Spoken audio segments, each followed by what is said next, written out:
마가복음 5장 1절에서 20절 말씀을 통해서 복된 소식을 전하는 증인이라는 제목으로 하나님 말씀을 함께 나누겠습니다. 우리가 인생을 살아가면서 모든 것이 내가 계획한 대로, 내가 마음먹은 대로만 되면 얼마나 좋을까요? 그런데 인생을 살아보면 모든 것이 내 마음, 내 계획대로 잘 되지만은 않는 것을 보게 됩니다. 그래서 성경은 우리에게 이렇게 말하고 있습니다. 우리의 가는 길을 주님께 맡기라 라고 말씀합니다. 시편 37편 5절 내 길을 여호와께 맡기라. 그를 의지하면 그가 이루시고. 우리의 길을 누구에게 맡기래요? 하나님께 맡기라. 잠언 16장 3절 너의 행사를 여호와께 맡기라. 그리하면 내가 경영하는 것이 이루어지리라. 동일하게 우리의 행사를, 우리의 모든 계획을, 나의 가는 길을 누구에게 맡기래요? 하나님께 맡기라. 왜 그렇습니까? 나의 계획보다 더 완벽한 계획을 가지고 계신 분이 하나님이시기 때문에 그렇습니다. 우리의 앉고 일어섬을 아시고 우리의 체질을 아시기 때문에 우리에게 맞는 가장 정확한 길을 하나님은 인도하신다는 거죠. 그래서 우리가 우연히 가는 길을 갔지만 그 길을 여호와께 맡기고 인도하심을 따라가면 반드시 하나님을 통한 선한 뜻이 이루어진다는 거예요. 빌립보서 2장 13절 너희 안에 행하시는 이는 하나님이시니 자기의 기쁘신 뜻을 위하여 너희에게 소원을 두고 행하게 하시나니. 우리 안에서 행하시는 분이 하나님이시다. 그래서 우리로 하여금 하나님의 소원을 우리 마음에 두고 하나님 행하신다. 다시 말해서 하나님은 우리 한 사람 한 사람을 통해서 하나님은 영광 받기를 원하신다는 것입니다. 오늘 본문에서도 한 영혼을 변화시키셔서 살아계신 하나님을 높이는 사건을 우리에게 보여주고 있습니다. 예수님께서 갈릴리 지방 그 호수에서 내리셔서 거다라인의 지방, 마태복음에 보면 가다라 지방이라고 소개하고 있는데 갈릴리 호수의 동남쪽 10여 킬로미터 지점에 위치한 데가볼리의 한 성읍입니다. 그곳에서 예수님께서 더러운 귀신 들린 사람을 만나게 됩니다. 이 더러운 귀신 들린 사람을 오늘 성경에서 이렇게 소개하고 있습니다. 그는 무덤 사이에 거처하였고 아무도 그를 쇠사슬로 결박할 수가 없었더라. 결박을 하면 그걸 끊어버린대요. 고랑을 묶으면 그걸 풀러버리고 아무도 그 사람을 제어하지 못한대요. 그러니까 통제가 되지 않는 인생이에요. 그리고 이 사람은 밤낮 무덤 사이에서나 산에서 소리를 지르며 돌로 자기 몸을 자해하고 그렇게 살아간다는 거예요. 그러니까 고통도 잘 느끼지 못한다는 거 아닙니까? 그러니까 통제되지 않는 인생이고 골칫거리이며 차라리 사람들의 편에 속하였을 때 존재하지 않는 편이 더 나은 정말 하찮은 인생이요 아무도 이 사람에게 관심조차 없는, 돌보지 않는 그런 소망 없는 인생이었습니다. 그런데 예수님께서 이 사람을 지금 찾아와 주시는 거예요. 찾아오실 때에 이 귀신 들린 사람이 먼저 예수님에게 반응을 합니다. 자, 어떻게 반응했나? 성경을 이 부분을 볼게요. 6절부터 한번 보겠습니다. 6절부터 8절까지 볼게요. 그가 멀리서 예수를 보고 달려와 절하며 큰 소리로 부르짖어 이르되 지극히 높으신 하나님의 아들 예수여 나와 당신이 무슨 상관이 있나이까 원하건대 하나님 앞에 맹세하고 나를 괴롭히지 마옵소서 하니 이는 예수께서 이미 그에게 이르시기를 더러운 귀신아 그 사람에게서 나오라 하셨습니다. 그러니까 예수님께서 지금 이 사람을 만나러 갈 때 이미 주님께서 말씀을 선포하셨어요. 8절의 말씀. 더러운 귀신아 그 사람에게서 나오라 라고 이미 말씀하셨어요. 이 말씀에 지금 이 귀신 들린 사람이 7절로 반응한 거 아닙니까? 큰 소리로 부르짖으면서 뭐라고 그랬대요? 지극히 높으신 하나님의 아들 예수여 나와 당신이 무슨 상관이 있나이까 원하건대 하나님 앞에 맹세하고 나를 괴롭히지 마옵소서. 우리 이런 말 하죠. 귀신이 귀신같이 한다. 사람들은 주변에 예수님이 하나님의 아들이라는 표현을 이때는 아직 못했어요. 그 하나님의 아들이라는 고백을 제일 먼저 한 사람이 누굽니까? 예수님의 제자 가운데 수제자였다. 예, 베드로가 언제 주님 앞에 이렇게 고백해? 예수님이 묻잖아요. 사람들이 나를 누구라 하느냐? 그러니까 세례 요한이라고도 하고요, 엘리야라고도 하고, 어떤 사람은 선지자 에레미야라고도 합니다. 그때 너희는 나를 누구라 하느냐? 그때 베드로가 뭐라고 그래요? 주는 그리스도시요, 살아계신 하나님의 아들이십니다. 주는 그리스도시요, 살아계신 하나님의 아들이십니다. 여기 귀신이 말하고 있잖아요. 하나님의 아들 말하고 있잖아요. 그러니까 예수님이 베드로를 향해 바요나 시몬아 네가 복이 있도다 이를 내게 알게 하니는 혈육이 아니요 하늘에 계신 내 아버지시니라. 그러니까 베드로가 성령 충만해서 예수님을 고백하는데 뭐라고 고백한 거예요? 하나님의 아들로 고백한 거예요. 우리가 귀신이 귀신같이 안다고 그러잖아요. 이 귀신이 지금 예수님을 향하여 뭐라고 말합니까? 하나님의 아들 예수요. 사람은 몰라요. 근데 귀신은 알아요. 왜? 영적인 존재이기 때문에 안다는 거예요. 그래서 우리가 저번 주 말씀에도 요한일서 3장 8절 하나님의 아들이 나타나신 것은 마귀의 일을 멸하려 하심이라 그랬잖아요. 그러니까 귀신을 쫓아내줄 수 있는, 마귀를 멸하실 수 있는 능력을 가지신 분은 예수 그리스도, 주님이 이 땅에 오신 목적이다. 그 목적을 지금 오늘 이 귀신 들린 사람을 향하여 주님이 말씀하신 거예요. 선포하신 거예요. 더러운 귀신아 그 사람에게서 나오라. 통제되지 않는 이 사람의 인생이 예수님을 만나면 어떻게 될까요? 주님을 만나면 그 사람의 인생이 달라지게 되어 있어요. 우리 성경에 보면 대표적으로 사도 바울이 그랬잖아요. 예수 믿는 사람들을 박해하고 핍박하던 그 사도 바울이 다메섹으로 가다가 누구 만났어요? 예수님 만났죠. 이거 사도행전의 여러 부분 사도 바울이 간증하지 않습니까? 예수님 만나니까 성경에 보면 즉시로 그가 어떤 사람으로 바뀌어져요? 예수님을 핍박하던 사람이 예수님의 복음을 전하는 사람으로 바뀌어졌더라. 여러분, 사람이 사람을 변화시킬 수 있다고 생각하십니까? 안 되지요.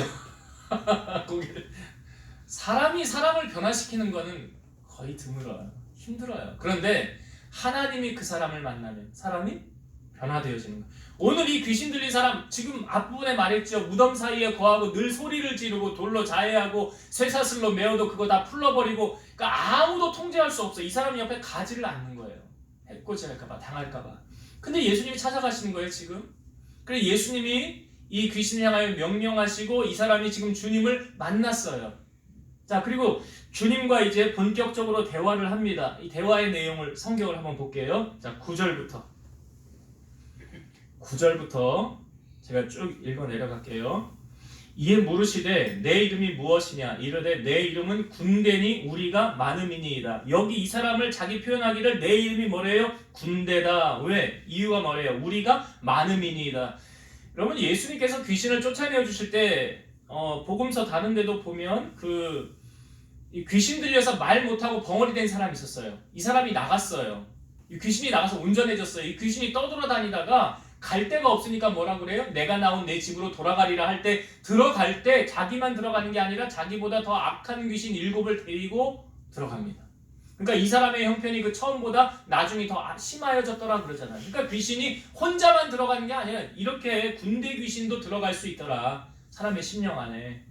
그러니까 너 이름 뭐냐? 군대니 우리가 많음이니이다. 10절. 자기를 그 지방에서 내보내지 마시기를 간구하더니 마침 거기 돼지의 큰 떼가 산 곁에서 먹고 있는지라. 이에 간구하여 이르되 우리를 돼지에게로 보내어 들어가게 하소서 하니 허락하신대.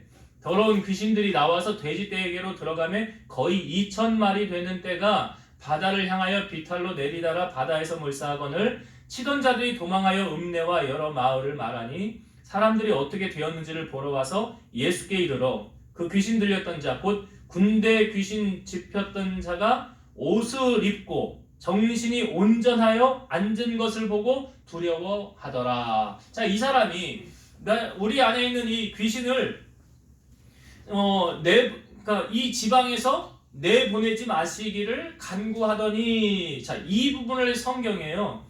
누가복음 8장 31절에는 이렇게 표현되어져 있어요. 무적행으로 들어가라 하지 마시기를 구하더라. 무적행으로 들어가라 하지 마시기를 구하더라. 여러분, 무적행이 무엇입니까? 무적행이라는 뜻은요, 바닥이 없는 깊은 구덩이, 스올, 지옥을 말하는 거예요. 그러니까 귀신은 자기의 결론을 알아요. 귀신은 결국 어디로 갑니까? 무적행으로 가는 거예요. 이 무적행으로 보낼 수 있는 권한이 있는 분은 예수 그리스도. 주님이 너 무적행으로 가라 하면 무적행으로 갈 수 있는 거예요. 근데 무적행으로 보내지 마시기를 간구하더라 그랬죠. 이 무적행에 대해서 요한계시록 20장 1절에서 3절 들어보세요. 또 내가 보매 천사가 무적행의 열쇠와 큰 쇠사슬을 그의 손에 가지고 하늘로부터 내려와서 용을 잡으니 곧 옛 뱀이요 마귀요 사탄이라 잡아서 1000년 동안 결박하여 무적행에 던져 넣어 잠그고 그 위에 인봉하여 1000년이 차도록 다시는 만국을 미혹하지 못하게 하였는데 그 후에는 반드시 잠깐 노일이라. 여기 옛 뱀 마귀라고도 하고 사탄이라는 그들을 결박해서 어디로 들어가요? 무적행으로. 그 무적행으로 들어가는 거예요. 그리고 1000년 동안 거기 있는 거예요. 그리고 1000년 동안 우리는 주님이 오실 때 왕노릇 하는 거예요. 1000년 왕국이 이루어지는 거예요. 그리고 잠깐 다시 풀려난다고 그랬죠? 잠깐 다시 풀려나요. 그리고 다시 또 하나님이 심판하셔서 영원한 하나님의 나라가 이루어지는 거예요.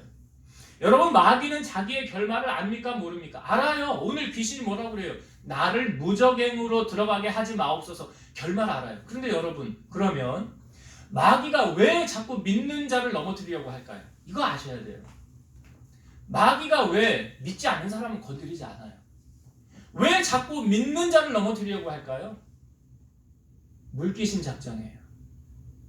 물귀신 작전이라고요. 마귀는 가만히 내버려 두면 어디 간다고요? 결국 마지막 가는 곳이 무적행, 지옥 간다고요.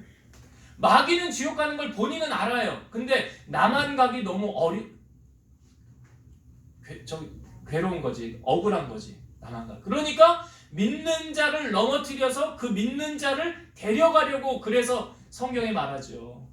마귀가 우는 사자같이 두루다니며 삼킬 자를 찾는다. 그 삼킬 자의 대상이 누구예요? 믿는 자들이에요. 안 믿는 사람은 안 건드려. 그냥 내버려 둬도 그냥 가니까. 그래서 마귀는 자기의 결론을 오늘 말씀에도 알아요. 무적행으로 보내지 마옵소서. 여러분, 우리가 마귀를 어떻게 하래요? 마귀는 성경에 보니까 대적하라 그래요. 마귀는 대적하고 하나님께는 순복하라. 그래서 마귀와의 싸움에서 이기기 위해서 우리가 취해야 할 게 뭐야? 하나님의 전신갑주를 취하라 그러잖아요. 여러분, 예수님은 마귀의 일을 멸하러 오신 분이세요. 아무도 지금 이 귀신 들린 사람, 군대 귀신 들린 사람을 아무도 통제할 수 없잖아요. 근데 주님이 가셔서 주님이 말씀하시고 이 사람에게 들렸던 귀신을 쫓아내 주잖아요. 근데 여러분 잘 보세요. 예수님께서 이 귀신을 쫓아내 주었던 방법이 어떤 방법으로 귀신을 쫓아냈습니까? 말씀으로 해요. 주님이 뭐 안수를 하고 뭐 이렇게 하고 그런 거 없어요. 그냥 말씀으로 주님이 하셨더라. 여러분, 말씀을 듣는 자리는요, 나를 살리는 자리고 내가 회복되어지는 자리고 기적을 맛보는 자리예요. 예수님의 수련했던 베드로가 하루는 물고기를 잡는데 한 마리도 못 잡았어요. 기적이에요. 어부가 물고기 한 마리도 못 잡는 건 기적이에요. 그 큰 그물로 어떻게 한 마리도 못 잡습니까? 그럼 그날은 완전히 허탕을 쳤는데 주님이 찾아가셨어요. 그러니까 어부들이 나와서 그물을 씻고 있었다고 그랬어요. 마무리하는 거예요. 예수님께서 배에 오르시니까 시몬하고 같이 그 배에 오르셔서 육지에서 조금 뛰기를 청하시고 주님이 저들에게 지금 말씀을 전하셨어요. 근데 사실 지금 이 베드로의 기분에 내가 이 말씀을 전했다는 건 뭐냐? 예배를 드린 거거든요. 나 예배 드릴 기분이 아니에요. 나 오늘 기분 완전 잡쳤어.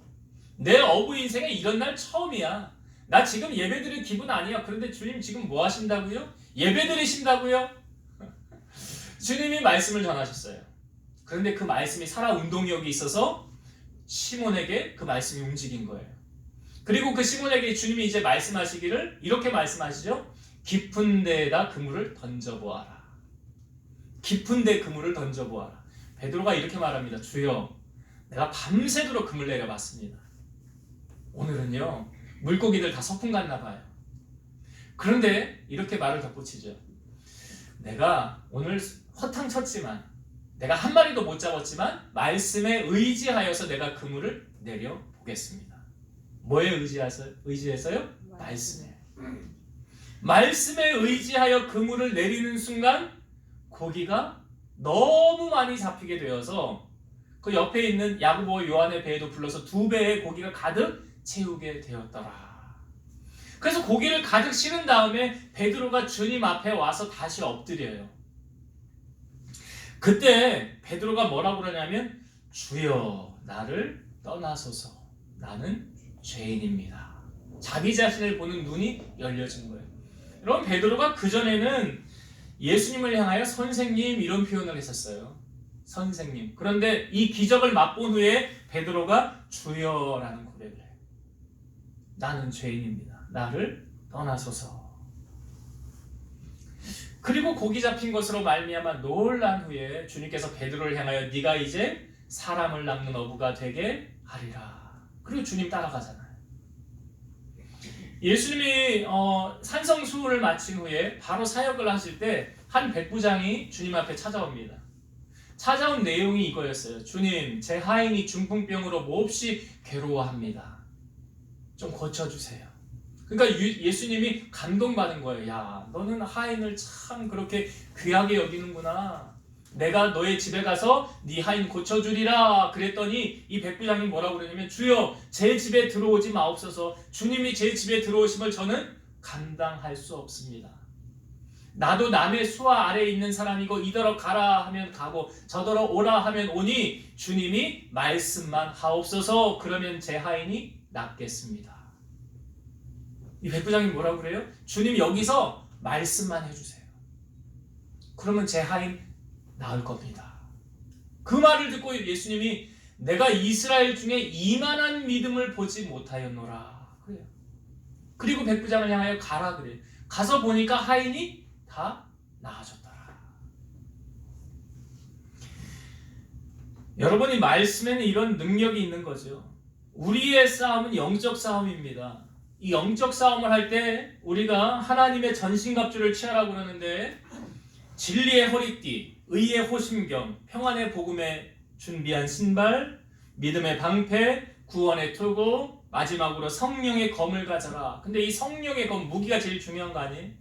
이 무기를 뭐라고 말씀합니까? 하나님의 말씀이다. 하나님의 말씀이 무기예요. 우리의 싸움에. 스가랴 4장 6절 만군의 여호와께서 말씀하시되 이는 힘으로 되지 아니하며 능력으로 되지 아니하고 오직 나의 영으로 되느니라. 하나님의 영 무엇을 말합니까? 하나님의 말씀으로 되는 거예요. 이사야 55장 11절 내 입에서 나가는 말도 이와 같이 헛되이 내게로 되돌아오지 아니하고 나의 기뻐하는 뜻을 이루며 내가 보낸 일에 형통함이니라. 하나님 말씀하시고 이루지 않은 것이 하나도 없더라. 오늘 이 군대 귀신 짚혔던 이 사람을 향하여 주님이 말씀하셨던 주님의 말씀이 하나도 땅에 떨어지지 않고 이 사람에게 그대로 이루어진 것을 오늘 우리에게 보여주지 않습니까? 그렇게 통제되어지지 않는 인생, 아무도 그를 제어할 수 없는 그런 인생이 주님을 만나고 주님의 말씀을 듣는 순간 완전히 다른 사람으로 변화되어졌다는 거예요. 여러분, 말씀을 붙잡는 인생은 이런 기적을 경험하게 되는 거예요. 그래서 믿음은 들음으로 나며 들음은 그리스도의 말씀으로 말미암느니라. 예수님께서 제자들에게 지금 말씀을 강조하실 때 그 예루살렘 성에 주님이 이제 십자가를 지러 입성하십니다. 우리가 종려주의로 지키잖아요. 그 종려주의를 지키고 그 다음 날 예수님이 시장하셔서 무화과 나무를 보니까 열매가 없는 거예요. 그 당시 열매 맺을 때가 아니었어요.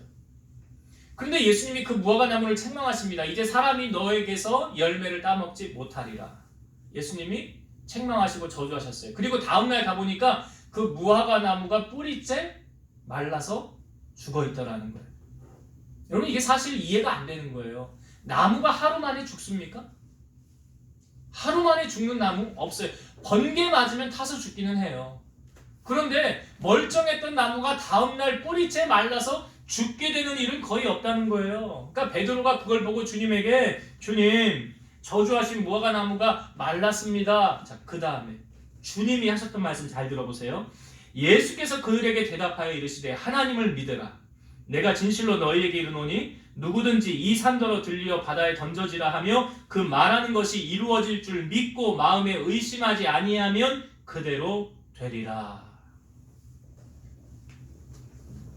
주님의 말씀을 믿으라, 하나님을 믿으라 라고 말씀하시고, 이 산더러 들려 바다에 던져지라 하며 그 말하는 것이 이루어질 줄 믿고 마음에 의심하지 아니하면 어떻게 된다고요? 그대로 되리라. 그대로 되리라. 여러분, 하나님의 말씀은 능력이 있어요. 오늘 아무도 변화시킬 수 없는, 정말 골칫거리 같았던 이 귀신 들렸던 사람, 통제할 수 없는 이 사람, 주님 만나니까 그 사람의 모습이 어떻게 바뀌어졌습니까? 옷을 입고 정신이 온전해져서 그런 모습으로 사람들에게 보여지고 있더라. 바로 주님을 만나면 그 사람의 인생이 이렇게 달라질 수 있더라. 그래서 사람은 사람을 변화시킬 수 없지만 주님은 그 사람을 변화시킬 수 있다라는 것. 주님 앞에는 능치 못하심이 없다라는 것. 그러기 위해서는 주님을 만나기 힘써야 되지 않을까요? 주님을 만나기. 우리 어제 교제하면서 우리 민집사님하고 같이 기도 제목 이런 것을 나누면서 그러니까 우리 교회 교인들 이렇게 우리 집사님이 기도를 하실 때 아직 인가되지 않은 가정들이 있잖아요. 그 가정들이 이제 다 인가만 되면 배가 우리 교회 금방 다 찰 것 같아. 그렇죠? 그래서 같이 그 기도 제목 놓고도 한 번 더 기도한다고 그러시더라고요. 기도할 때. 그래요, 여러분. 사람이 사람을 변화시킬 수 있습니까? 변화시킬 수 없어요. 그런데 하나님은요? 그분은 능치 못하심이 없으시잖아요. 무엇이든지 다 하실 수 있잖아요. 오늘 말씀을 통하여 우리에게 그런 소망을 주고 있지 않습니까? 그래서 여러분, 어떠한 것이든 주님 앞에 기도 제목을 내려놓고 주님 앞에 간구하고 떼쓰고 울며 부르짖으면 반드시 하나님의 응답을 경험하게 될 줄로 믿습니다. 자, 이 사람이 이렇게 온전해졌는데 그 지역에 있는 사람들이 이제 이거 어떻게 된 건가, 평상시에 이 사람의 모습이 아니거든요.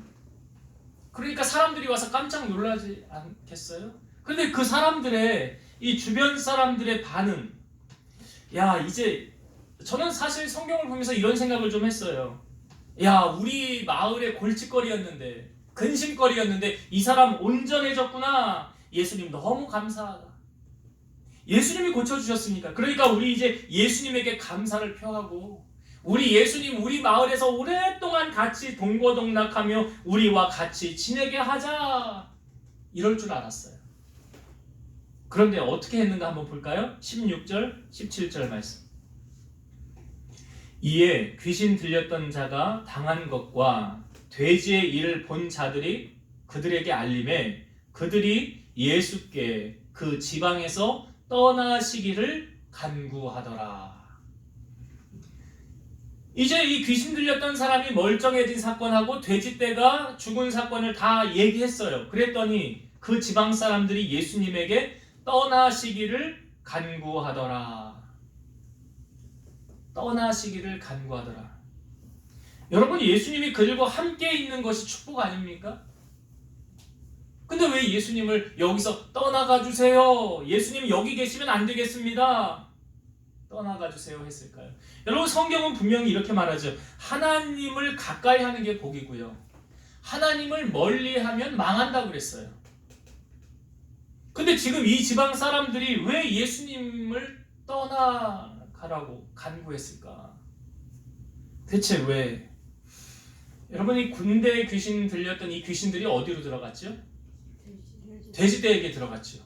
그러니까 이 돼지떼가 어떤 반응을 일으켰습니까? 비탈로 내리달아서 절벽으로 떨어져서 이 돼지떼가 죽었어요. 몇 마리가 죽었대요?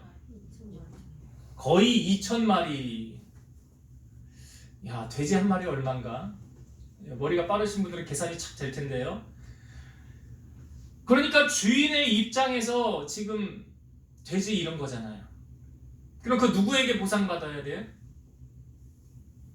누가 보상을 해줘야 될까요? 이 문제는, 이 돼지 값 누가 물어줘야 될까요? 예?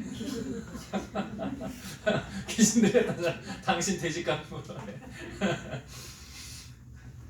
그러니까 이 주인의 입장에서는 귀신 들린 사람이야 뭐 귀신 들렸던 말건 정신이 온전해졌던 말건 그건 나하고 상관없고, 나 지금 물적 손해봤잖아. 나 이 돼지 2,000마리, 이거 내 전재산인데, 나 이거 이런 거 누가 보상해 줄 거야, 나 이거. 아니, 예수라는 그분이 이곳에 오지만 않았어도 내 돼지는 지금 멀쩡히 있을 거 아니야. 예수님 괜히 여기 와가지고 우리에게 그냥 물적 손해를 미치고 나 재산 이거 다 날려보내고. 그러니까 그 사람의 마음에는 이 모든 이 피해를 지금 누구에게 돌리고 있어요? 예수님에게 돌리고 있는 거예요. 군대 귀신 들렸던 사람 나하고 상관없는 거예요. 그 사람 뭐 귀신 들렸던 말건 그건 뭔 상관이야. 나는 이 돼지대 이것만 나에게 있으면 되지. 내 지금 재산 손해봤잖아. 여러분, 예수님으로 인해 복 받는 건 좋지만 예수님 때문에 고난 당하는 거, 손해 보는 거는 싫다는 거예요. 사실 이거는 예수님의 말씀에 역행한다는 거죠. 예수님께서 마태복음 5장 11, 12절 나로 말미암아, 예수님으로 말미암아 너희를 욕하고 박해하고 거짓으로 너희를 거슬러 모든 악한 말을 할 때에는 너희에게 복이 있나니 기뻐하고 즐거워하라. 하늘에서 너희의 상이 큼이라. 너희 전에 있던 선지자들도 이같이 박해하였느니라. 예수님 때문에 내가 고난당하고 있다고 한다면 복 있는 사람이래요. 이게 베드로 전서 말씀에도 나오죠. 애매히 고난을 받지 말고라는 말씀이 있지만 주님으로 인하여 당하는 고난은 상급이 되는 거예요. 사도 바울도 예수님을 믿고 난 후에 엄청나게 많은 고난을 당하지 않습니까? 그 고린도후서 말씀에 쭉 기록되어 있잖아요. 사도 바울이 당한 고난을. 근데 그것이 다 상급이 된다는 거예요. 히브리서 11장을 우리가 믿음장이라고 그러죠. 믿음의 사람들을 소개하고 있어요. 히브리서 11장 36에서 38절. 또 어떤 이들은 조롱과 채찍질 뿐 아니라 결박과 옥에 갇히는 시련도 받았으며 돌로 치는 것과 톱으로 켜는 것과 시험과 칼로 죽임을 당하고 양과 염소의 가죽을 입고 유리하며 궁핍과 환난과 학대를 받았으니 이런 사람은 세상이 감당하지 못하느니라. 그들이 광야와 산과 동굴과 토굴에 유리하였느니라. 그러니까 믿음의 사람들이 이런 고난을 다 겪으면서 감당할 수 없는, 상상할 수 없는 고난. 그러니까 요한계시록이 기록될 시점에 보면 로마의 가장 악한 왕이 통치할 때 그때 많은 사람들이 순교를 하고 그때 카타콤이라는 게 생겼잖아요. 지하 속으로 들어가는 사람들이 땅을 파고 믿음을 지키기 위해 그걸로 들어가서 거기서 사는 거예요. 그럼 믿음의 사람들이 우리에게 그런 모습을 보여주고 있다는 거죠. 여러분, 예수님 때문에 혹 우리가 손해본 적이 있습니까? 여러분, 예수님 때문에 고난 당한 적이 있습니까? 나는 주님과의 약속을 지키기 위해 가장 중요한 약속을 깨트렸다. 나는 주님과의 약속을 지키기 위해 여러 가지 손해본 적이 있다. 사실 우리가 여러분 예배 시간은요, 주님과의 약속 시간이죠. 그 약속 시간을 내가 지키기 위해서 다른 것을 포기하고 미움을 받고 핍박을 받고 손해를 입는다 한다면 그것이 나의 입장에서 큰 손해로 다가올 것 같지만 실상은 하나님께서 그것을 기뻐하시고 그것에 대해서 반드시 보상을 해주신다는 거죠. 크리스찬이라는 이유로 사회생활 하면서 여러분 손해본 적은 없습니까? 이게 보면 직장생활 하면 한 잔씩 하잖아요. 근데 거기서 한 잔 너 안 하냐? 전 예수 믿습니다. 그래? 너 보자 하면서 뒤에서 이 손해를 끼치거나 어려운 일을 궁지에 몰아넣거나 그런 경우들, 그런 경험들 여러분 혹시 있지는 않았습니까? 요즘 같은 코로나 시국에 우리가 온라인으로 세상 사람들 그러죠. 왜 교회 가냐? 코로나 걸리는데. 사실 그건 옳지는 않은 말이죠. 그러나 그것을 통해서 교회 못 가게 하려는 전략 아니에요? 온라인으로 예배하면 되지. 그리고 예배를 요즘 같은 시국에 한 번만 하면 되지 뭘 몇 번씩이나 하고 그래. 다 마귀의 장난입니다. 여러분, 믿음의 사람은요 이런 것으로 흔들리지 않아요. 오직 주님만 바라봅니다. 찬송가에도 있잖아요. 환난과 핍박 중에도 성도는 신앙 지켰네. 이 신앙 생각할 때에 믿음 기쁨이 충만하도다. 성도의 신앙 따라서 죽도록 충성하겠네. 여러분, 진짜와 가짜의 믿음은요, 예수님으로 인하여 당하는 환난과 핍박, 손해 속에서도 내가 어떻게 감당하고 있느냐에 따라서 진짜와 가짜로 나뉘어지는 거예요. 오늘 보세요. 이 지방의 거라사인 지방의 사람들 진짜로 보입니까? 가짜로 보입니까? 오늘 우리의 모습은 어떻습니까? 우리 거울로 비춰보아서 정말 나는 진정한 크리스찬, 진정한 하나님의 자녀로 거듭나게 되기를 주의 이름으로 축원드립니다. 이 지방에서 이제 나가라 라고 말한 거예요. 그러니까 예수님께서 그 지방에서 나오십니다. 나오십니다. 자, 나오셔서 나가실 때 이 귀신 들렸던 자가 함께 나 주님 따라가겠습니다 라고 말해요. 왜요? 생명의 은인 아니에요? 큰 빚을 진 거 아닙니까? 근데 예수님께서 이 사람을 향하여 따라오지 말라고 그럽니다. 자, 한번 성경을 이 부분 볼게요. 18절부터 20절을 보겠습니다. 예수께서 배에 오르실 때에 귀신 들렸던 사람이 함께 있기를 간구하였으나 허락하지 아니하시고 그에게 이르시되 집으로 돌아가 주께서 내게 어떻게 큰 일을 행하사 너를 불쌍히 여기신 것을 내 가족에게 알리라 하시니 그가 가서 예수께서 자기에게 어떻게 큰 일을 행하셨는지를 데가볼리에 전파하니 모든 사람이 놀랍게 여기더라. 이 사람은 예수님을 따라가고 싶었어요. 주님과 함께 있고 싶었어요. 그런데 예수님이 허락하지 아니하시고 뭐라고 말씀하십니까? 집으로 돌아가 주께서 너를 불쌍히 여기신 것을 내 가족에게 알리라. 야, 주님 따라오지 말고 네가 겪은 일을 가서 네 가족들에게 전하라 라고 말씀하십니다. 사실 이 예수님의 말씀 속에 이 사람이 집으로 돌아갔을 때 가장 놀라운 반응을 하는 사람들은 누굴까요? 가족이겠죠. 가족 아닐까요? 가장 잘 아는 거예요. 여러분, 이 가족이라는 것, 식구라는 것, 밥을 같이 먹는 사람, 가정이라는 것, 가정은요, 사실 나의 민낯이 드러나는 곳 아닙니까? 여러분, 집에서 정장 입고 있는 사람 없잖아요. 집에서 메이크업 화려하게 하고 있는 사람은 없잖아요. 그러니까 집은 무엇입니까? 집은요, 그냥 편안한 곳. 그러니까 내 모든 그 민낯이 다 드러나는 곳, 나의 생활이 다 보여지는 곳이 어디예요? 가족이에요. 여러분, 가족 구원이 왜 힘들까요? 가족 구원이 왜 힘들까요? 우리 권사님들 다 지금 가족 구원해야 돼. 가족 구원이 왜 힘들까요, 대체? 내 민낯이 다 드러나는 거예요. 그러니까 너 교회에서는 거룩거룩한 척하고 아주 교양 있는 척하고 아주 믿음 좋은 척하면서 너 집에서는 어떠냐? 집에서는 어떠냐? 네. 집에서의 생활이요, 교회에서의 생활하고 달라야 돼요? 같아야 돼요?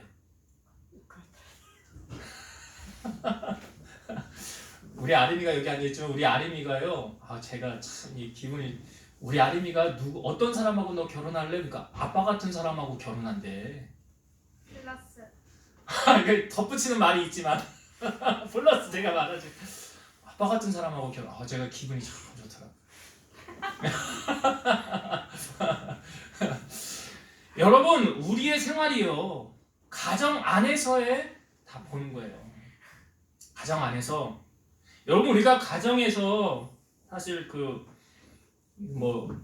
가족들에게 인정받으면 그 사람 저는 참 괜찮게 살고 있다라고 생각을 해요. 근데 오히려 세상 사람들에게는 인정을 받은데 자기 가족에게는 인정을 못 받는 사람이 있어. 밖에 사람들은 법 없이도 산대. 저 사람은 법 없이도 살 사람이야. 아주 저 사람은 정직한 사람이야. 사람들이 사회생활할 때 다 그렇게 인정을 했는데 집에만 오면 막 살아. 개차반이야. 좀 통제가 안 되고 막 험한 말 막 하고 욕하고. 그럼 이 사람 지금 잘 사는 거예요? 못 사는 거예요? 예, 서연이가 못 사는 거래. 아니래, 그건. 그렇게 살면 안 돼. 우리 자매들도 잘 만나야 돼. 예, 기도 많이 해야 돼. 배우자를 위해서. 그러니까 여러분, 지금 예수님께서 이 사람에게 너 그 가족에게 알리라 그러면 이 사람이 가서 가족들에게 전하면 가족 구원 어떻게 해? 그냥 저절로 되는 거 아니에요, 이거? 이 사람이 가족에게만 전한 게 아니에요. 예. 거기 데가볼리에 있는 그 10개 지역에 사는 사람들에게 다 전하는 거예요. 근데 제가 이 말씀 가운데 예수님께서, 여러분이 성경의 말씀을 잘 오해하면 안 되는데, 예수님의 이 말씀이 우리를 오해를 불러일으키는 말씀이 있어요. 잘 들어보세요. 예수님이 하신 말씀. 내가 세상에 화평을 주러 온 줄로 생각하지 말라. 화평이 아니요 검을 주러 왔노라. 내가 온 것은 사람이 그 아버지와 딸이 어머니와 며느리가 시어머니와 불화하게 하려 함이니 사람의 원수가 자기 집안 식구니라. 자, 여기까지만 놓고 보면 뭐야? 예수 믿으면 가정 파탄 나겠네? 아니, 아버지하고 뭐래 여기? 그 사람이 딸이 어머니하고 그 사람이 아버지하고 며느리가 시어머니하고 불화하게 하려 한대요. 사람의 원수가 자기 집안 식구래요. 그러니까 예수 믿으면 가정 파탄 붕괴된다. 맞아요? 틀려요? 그럼 말씀대로 되면 이렇게 돼야죠. 근데 그게 아니에요. 그 다음에 주님이 하신 말씀 들어보세요. 아버지나 어머니를 나보다 더 사랑하는 자는 내게 합당하지 아니하고 아들이나 딸을 나보다 더 사랑하는 자도 내게 합당하지 아니하며 또 자기 십자가를 지고 나를 따르지 않는 자도 내게 합당하지 아니하니라.